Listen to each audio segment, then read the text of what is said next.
Penny Hardaway, listen, I asked the question 2 years ago, is he right for this program going forward? I'll ask it again. I just don't think he is. And right now he's on the hot seat. Their roster looks just okay. And then the third one is Mike Woodson at the Indiana Hoosiers program, who's coming off a very disappointing year.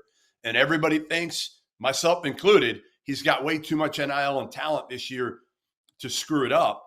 But he's also shown the capability to put together a roster that looks like it's from the 1980s. So you never know. Borzello, I don't. Mike Woodson's been there for 3 years, right? And he's been to 2 NCAA tournaments. And look, last year did not go the way they wanted it to go.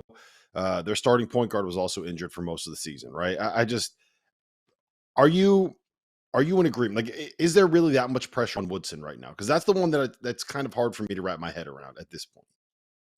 I think there's a ton of pressure. I mean, the school had to confirm or release a statement or something last March that he was coming back for another year.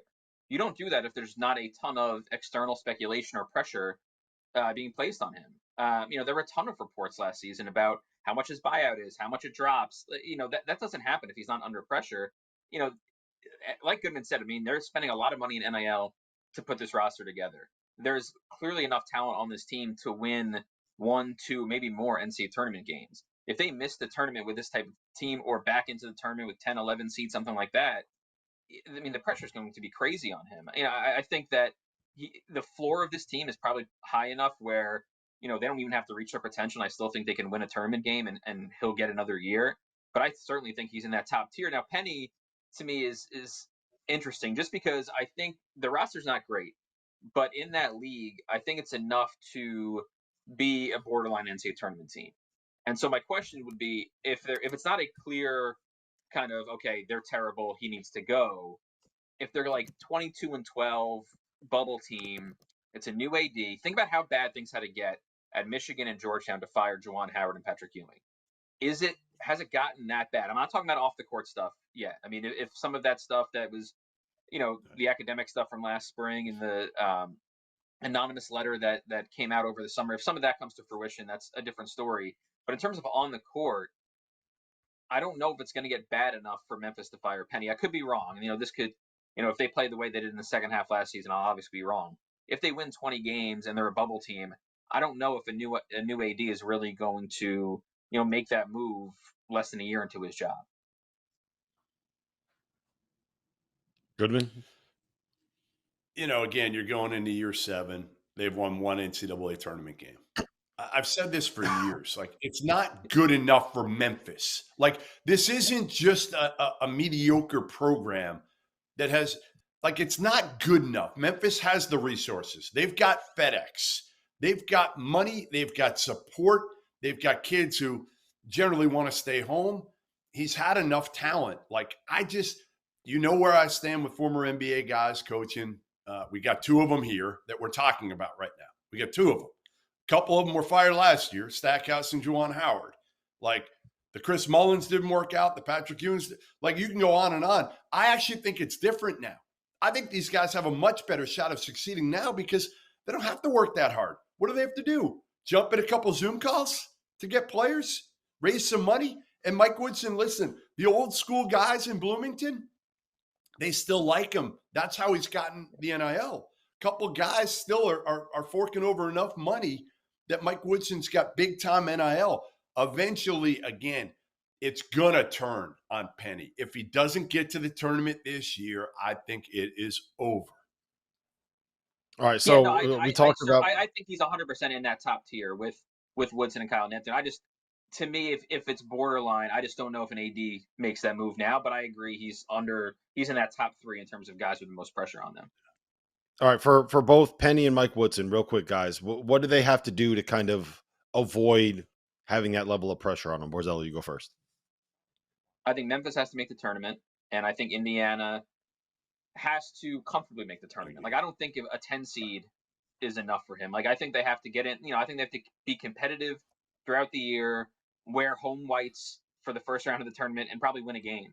And that's what I think the floor for the roster is high enough where that's doable.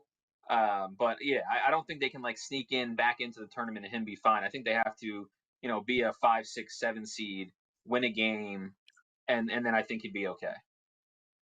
Yeah, I agree. I agree with that. I think if they finish in the top 3 in the Big Ten regular season, Yeah. or win the Big Ten tournament, or win at least one game of the NCAA tournament, he's okay. They can't flop. They can't be a team that's not in the NCAA tournament. And Penny, it's a couple Well, things. let me ask you this, Goodman. Let me ask you this on Woodson.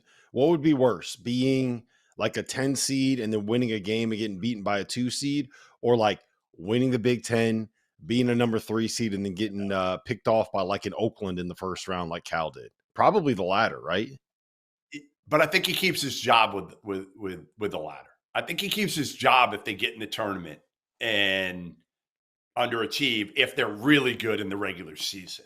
But they can't be both. They can't be underwhelming in the regular season, either not getting the tournament or, like Borzello said, being like, the 5-12 game or the 6-11 game and lose that. He's won one tournament game also in the main bracket, guys. Remember, he's won one tournament game in 3 years in the main bracket. So, Neptune's an interesting one. Is that what the Field of 68 calls the non-playing games? Is the main bracket? That's what we're calling. That's what I'm calling. You give them half credit for That's wins? a Goodman thing. Hey, don't lump me in with him, Borzello. That's a Goodman But it's thing. true. It's true. A first 4 win doesn't, to me, mean the win. same thing as a win. Count it. You can count it. Penny, the other thing is it's not just on the court, and Borzello alluded to it before, not just on the court with Penny Hardaway. There's a lot of off the court stuff going on, whether it's all the staff changes and Slick Rick being gone after 1 year. I mean, you bring on Slick Rick and he's jettisoned after 1 season in Memphis. And then you've got all the other stuff swirling. There's just a lot there right now in Memphis that I think it's going to be hard for Penny Hardaway to get this team that again doesn't have the same level of talent as Indiana. Now they are in a mid-major league right now. Let's be honest. It is a complete mid-major league that they should run through. But they've been in this mid-major league for the last few years, and not only they're not run through it. I mean, they finished 6th or 8th or something last year. I mean, they were terrible. Last year was bad. Yeah, last year was bad.